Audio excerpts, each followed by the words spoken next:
សួស្តីបងប្អូនយើងអរគ្នានេះរោងចក្រខ្ញុំគេដាក់ម៉ាស៊ីនថ្មីច្រើនណាក៏ប៉ុន្តែអត់ដឹងថាតកែគាត់យកពលករខ្មែរឬយកចិនអីចឹងណាហើយចាំមើលចាំខ្ញុំដាក់លេខទូរស័ព្ទតកែដើម្បីឲ្យបងប្អូនទាំងអស់គ្នាខលស៊ូគាត់ទៅណានេះធ្វើគ្រឿងបន្លាស់ឡានអគ្គិសនីនេះគេខាត់ឡើងមកអញ្ចឹងបើតែខ្ញុំដកឲ្យមើលបន្តិច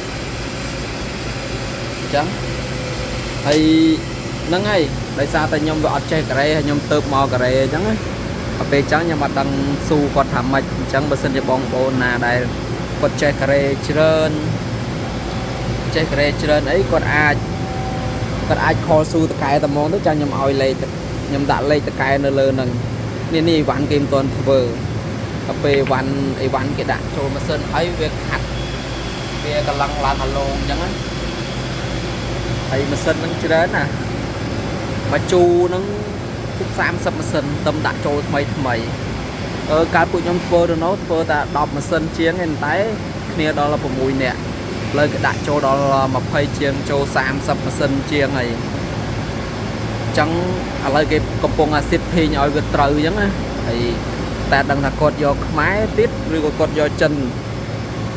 តែខ្មែរយើងដូចពួកខ្ញុំមិនធ្វើការល្អដែរអញ្ចឹងគាត់តែវាអត់ចេះភាសាគាត់ថាប្រឹងធ្វើការមិនសូវឈប់សម្រាកធ្វើរហូតអីចឹងគេប្រើមិនក៏បានដែរអញ្ចឹងហ្នឹងហើយបើសិនជាបងប្អូនអាចចេះការ៉េច្រើនអីចាំខ្ញុំដាក់លេខទូរស័ព្ទដើម្បីឲ្យបងប្អូនទាំងអស់គ្នាគាត់ខលស៊ូទៅតែនេះវ៉ាន់ដែលគេដាក់ចូលតែគេអត់ទាន់ធ្វើអញ្ចឹងណាគេឲ្យវ៉ាន់ដែលធ្វើហើយវាឡើងអាឡូងស្អាតវាកម្លាំងឡើងថ្មីមកនេះវ៉ាន់ដែលធ្វើហើយតែម៉ូតនឹងទាំងអស់ក្នុងមួយថ្ងៃធ្វើ4-5,000គ្រាប់វ៉ាន់ហ្នឹងចាំបើគេដាក់ម៉ាស៊ីនច្រើនថែមហើយបងប្អូនអាច share ឲ្យគ្នាយើងដែលគាត់អត់ទាន់រកការងារបានអីអាច share ឲ្យគាត់ឃើញហើយតាក់តង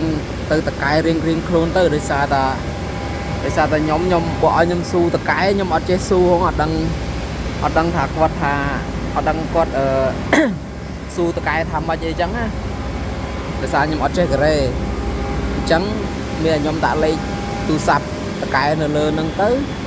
ឲ្យបងប្អូនអាចខលស៊ូបានហើយស៊ូទៅអ្នកដែលចេះការ៉េបើខ្ញុំអត់ចេះហងខ្ញុំស៊ូអត់កើតទេបងប្អូនអើយហ្នឹងហើយជួយ like ជួយ share បងប្អូនយើងដែរគាត់អត់មានការងារធ្វើគាត់អាចខលស៊ូទៅបាននេះអាម៉ាស៊ីនរៀងចំណាស់នៅនេះនេះអាម៉ាស៊ីនដែលចាស់នេះចាស់នៅខាងនេះតែអាម៉ាស៊ីនថ្មីដែលនៅមកជូរមិញហ្នឹង